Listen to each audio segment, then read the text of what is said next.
और सत्ता में आगे बढ़ते हुए अरावली वाले विवाद की बात। पिछले कई दिनों से अरावली पर्वतमाला को बचाने की मुहिम चलाई जा रही है। राजस्थान में बहुत बड़ा मुद्दा बन चुका है। कांग्रेस और बीजेपी के नेता आमने सामने हैं। यह नया विवाद तब खड़ा हुआ जब अरावली को लेकर केंद्र सरकार की नई परिभाषा पर सुप्रीम कोर्ट की मुहर लग गई। सरकार ने कहा कि 100 मीटर या इससे ज्यादा ऊंचाई वाली पहाड़ी को ही अरावली माना जाएगा। ऐसी दो पहाड़ियों के बीच में 500 मीटर तक का क्षेत्र ही संरक्षित होगा। पर्यावरण संरक्षण की मांग करने वालों का कहना है कि यह बदलाव 90% अरावली को खनन के लिए खोल देना होगा, जो हरियाणा, दिल्ली और राजस्थान के लिए विनाशकारी साबित होगा।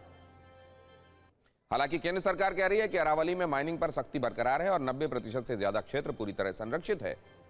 इन दावों, आशंकाओं और सवालों के बीच TV9 भारतवर्ष ने अरावली के इलाकों में पड़ताल शुरू की। यह देखने की कोशिश की कि क्या वहां कोई अवैध खनन हो रहा है।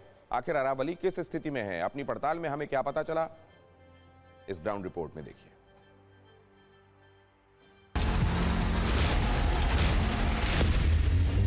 आप देख सकते हैं मेरे पीछे अरावली की पहाड़ियां किस तरह से खनन की भेंट चढ़ चुकी हैं। सुप्रीम कोर्ट ने केंद्र सरकार की उस परिभाषा को स्वीकार कर लिया है जो 100 मीटर से कम ऊंची पहाड़ियों को एक तरह से पहाड़ी ना मानने की बात कहता है। मैं इस समय हरियाणा के नूह में मौजूद हूं, जहां मेरे ठीक पीछे आप देख सकते हैं कि यहां पर खदान में खनन का काम चल रहा है।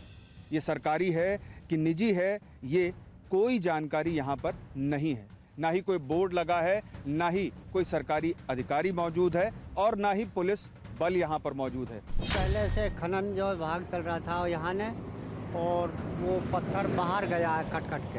अच्छा, हाँ। तो यहाँ अगर पहाड़ियाँ नहीं रहेंगी तो आप लोगों को परेशानी का सामना करना पड़ेगा। जी हाँ, हमारे पशुओं के लिए चारा कम हो जाएगा, हरा भरा खत्म हो जाएगा पेड़ पौधा। इसको लेकर के आपने सरकार में कोई मतलब शिकायत वगैरह की कभी? सर, शिकायत कई बार हो चुकी है खनन की। अच्छा, हाँ जी, लेकिन कोई सुनता नहीं? सुनता नहीं है सर, सब पैसा खा लेते हैं, वो ऊपर नीचे कर जाता है सब। राजस्थान के अजमेर जिले की पुष्कर की तस्वीरें हैं। यहाँ आप देख सकते हैं कि ये जो हाईवे है, यानी कि अरावली पहाड़ को काटकर ये हाईवे निकाला गया है और इस हाईवे को निकालने के बाद में जो रेतीले धोरे हैं वो कितने आगे बढ़ते हुए नजर आ रहे हैं। अगर अरावली पहाड़ को नुकसान पहुँचाया जाएगा तो कितने गंभीर परिणाम जो है सामने आएंगे। ये तस्वीरें बताती हैं कि जो अरावली पहाड़ हैं वो कितनी रक्षा करते हैं और राजस्थान में जो फर्स्ट लाइन ऑफ डिफेंस की तरह वो काम करते हैं। 800 किलोमीटर लंबी अरावली रेंज का 80% हिस्सा राजस्थान में पड़ता है। यहां कांग्रेस के अलावा कई सामाजिक संगठन अरावली बचाओ आंदोलन कर रहे हैं। अरावली पर सरकारी नीतियां, सुप्रीम कोर्ट के आदेश और विरोध के बीच में यह मामला इतना उलझा हुआ है जिसे समझने के लिए पूरी क्रोनोलॉजी को समझना जरूरी है। असल में 1990 के दशक में अरावली में अवैध खनन की शिकायतें बढ़ी। वायु प्रदूषण और जल संकट के मुद्दे उठने शुरू हुए।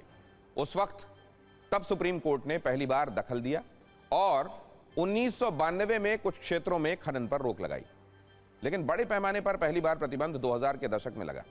2002 में सेंट्रल एम्पावर्ड कमेटी ने अवैध खनन की जांच के बाद अरावली में खनन पर पूरी तरह रोक लगा दी।